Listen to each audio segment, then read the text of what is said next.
Hey you saucy nuggets, it's Magic Nate here, and today I want to actually do a little explainer video about our tabletop game, Heroes Be Damned, the Deception Game. This is all based around the comic series by Vince Nico and Terry Cavanaugh and Nicholas Lukic. We just wrapped up the Kickstarter and we're so thankful for all the support, as well as you folks out there who decided you wanted to take the risk and get one of our games right there on your shelf. When you receive your Heroes Be Damned cards, you'll get a full pack of 36 playing cards as well as the instruction booklet. And this little video is just here to kind of guide you along, tell you some of the cool features, explain some of the characters in the game, as well as give you suggestions for when you have maybe too few players for your game session, or what to do, or some combinations of cards that you probably never have thought of, but could lead to an interesting game. So let's dive into it. If you're curious on where things are, if you just need a quick reference, chapter notes, or down in the description below, you can follow along with the chapters, and those will give you the timestamps, whether it's going to be here or down there. But let's dive into it. Heroes Be Damned, the Deception Game is a social deduction game. Now you may be asking yourself, what is a social deception game? Well, it's kind of like Clue, where you have to weed out different responses and garner what the answer is. However, in this social deception game, it's people versus people. You have two teams. You have the citizens and you have the damned. Now the citizen cards will be actually marked out with a white border and have the description and role plastered on it. For example, you can see a citizen card, whether it's one of the three that we have in our deck, and it'll say citizen at the top, along with wins with the citizens, must find all of the damned to win. These cards are white. They're marked with white. You know those are the quote-unquote good guys, or the normal people who should hopefully win the game. However, we also have the opposition. We have Team Damned. Now the Damned are going to look red. They're going to have red border, a red banner, but their whole goal is to get rid of all the citizens. The tricky part of the game is when the Damned matches the amount of citizens or more, then the Damned team wins. Now, if the citizens get rid of all of the people on the Damned team, they win as well. You just got to figure out which team you're on. Now, also in your pack of cards, you're going to get a series of gray cards. These are the in-betweeners. They do not win with the citizens. They also don't win with the Damned. Instead, these cards have their own win condition. These are the individuals, and there's no other way that they can win the game. So there's a very big possibility that maybe the Damned and the citizens don't win the game. Instead, it could be something like a Thomas or a Vladimir or an Imperial. But we'll get to those later, don't worry. So how does this game work? Well, essentially, you have a day cycle and a night cycle. There are other social deduction games that are very similar to this, and if you've already played those, then you're on the right track. We have modified the game a little bit to make it a little tougher and a little more exciting for you folks to play. But this is all going to be captured on the notes. This is just Magic Nate trying to help you out and get you going.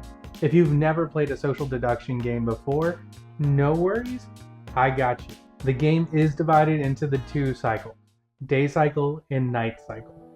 During the day, everybody looks the same. It's just a council of people. We recommend that you play with 8 or more players. This is the best way to get variety, have those little council meetings during the day cycle, as well as give the opportunity for people to be able to be the roles that they are.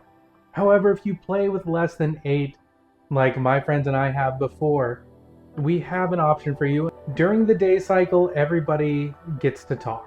After the first day, or first night really, everybody gets together and gets to discuss what happened the night before. Very likely somebody in the game will be eliminated. Let's be honest, with Heroes Be Damned, we'll just call it as it is. They're killed in a manner that may or may not be determined by one of the participants in the game.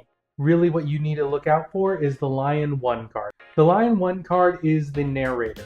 This one, although it is gray and has an individual win condition, the Lion 1 is the overseer of the game. This is the person who's going to guide everything and give good story. I hope you give good story if you are Lion 1, and you're going to be able to walk people through the journey that they're going to be going through.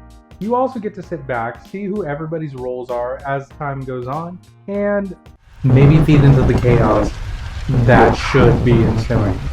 So Line 1 will call out the day cycle, like, hey, it is day 1, everybody here in the room, you've all just moved to Mount Wanahakaluki. Welcome in, I'm so glad you guys have gotten here. I know something's kind of wrong though, but after a day of moving, all of you folks go to sleep. So that would be like the start of the game for Lion 1. And it's a day cycle where everybody just kind of acts normal or kind of susses each other out. The night cycle is where everything and all the action goes. The night cycle is where all of your character cards, except for the citizens, and a couple of exceptions within the deck, which we'll go over when we go through the characters, they get to take their actions as well and wreak havoc or save one another. During the night cycle, everybody should have their eyes closed. For example, if you're Lion 1, you would say, all right, now it's time for night. You guys were tired after such a long day. Go ahead, close your eyes, keep them tight, and let's see what the night brings us. During that time, you're going to go through a series of calling upon the different roles in this order. First, you would start with the damned. These act as the opposition. The damned are going to be able to pick out and choose one player to die during the night cycle. This person will only be known to Lion 1 and the damned, I guess. But Lion 1, you might want to have a notebook on hand or available to you so you can keep track of who dies when and who does what, just for your personal note. After the damned are called upon, you should, if it's included in the round that you're playing, call on Gaia to be able to use their special ability to search out the damned. If you're Lion 1, just nod or shake your head in confirmation if somebody is the damned or not. Then Gaia, you instruct Gaia to close their eyes, and then you ask Violet Viceroy if you're including Violet Viceroy in that round to open their eyes and pick somebody to save that night. Then once that cycle's done, Violet Viceroy closes their eyes and everybody wakes up. Consequently, if you have more roles or superpowers that are going to be playing during your game, after Violet Viceroy's turn, then you can just bring them in. Again, if you're Lion 1, you're going to want to have a notebook on hand and available to be able to keep track of all these fine, fantastic folks around your table, and you won't get lost like some people have during these games. These extra cards make playing extra fun. It's absolutely insane what goes on when everybody's eyes are closed. Now, you might want to advise your players to keep as quiet as possible. Maybe motioning with a chin wag or pointing very carefully. You don't want too much noise because that makes it easy to suss out. If they're on the citizen team like Gaia or Violet Viceroy, well, now you've just made a target for the damned to pick out next time and get rid of an opponent. Similarly, if you're one of the damned, you're going to want to stay as quietly as possible. Otherwise, all the citizens will gang up and can figure it out and vote you off. How do you know you're at the end of the game? When the number of the damned matches the amount of citizens or is more than the amount of citizens, so you have 2 damned and 2 citizens, the damned wins. The win condition for the citizens is to eliminate all the damned. So whether they get eliminated through a consequence of one of the superheroes that we have on our cards, or they get voted out in the council meetings, that's the goal and that's the best way to get rid of the damned. So as soon as that whole team is eliminated, the citizens win. The independent roles have their own win conditions, which you can see in our rule book as well as on bottom of each of the character cards. Those are the win conditions, how you go through the game and the cycles, and hopefully that was clear. Now, if you guys really enjoyed this, I want you to throw a big thumbs up and hands down a wonderful Yahoo down in the comments below. We're going to be kind of pairing up our comic books along with other opportunities that make it extra fun for you guys to interact with our characters, our worlds, and all these comics that we're creating for you. That way you don't have to just read it, but you can experience it. 24/7 Comics, we're all about expanding the comic book universe and allowing creators to live the lives they want to do. And we couldn't do that without you.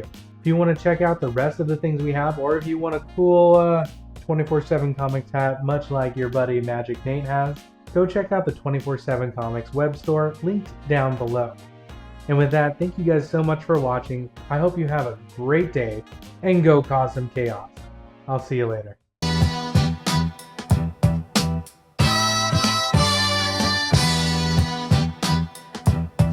Yo, 24/7 ink on the page. Heroes and villains in an endless rage. Panels like bars, every frame a stage. Comics the gospel, we break the cage.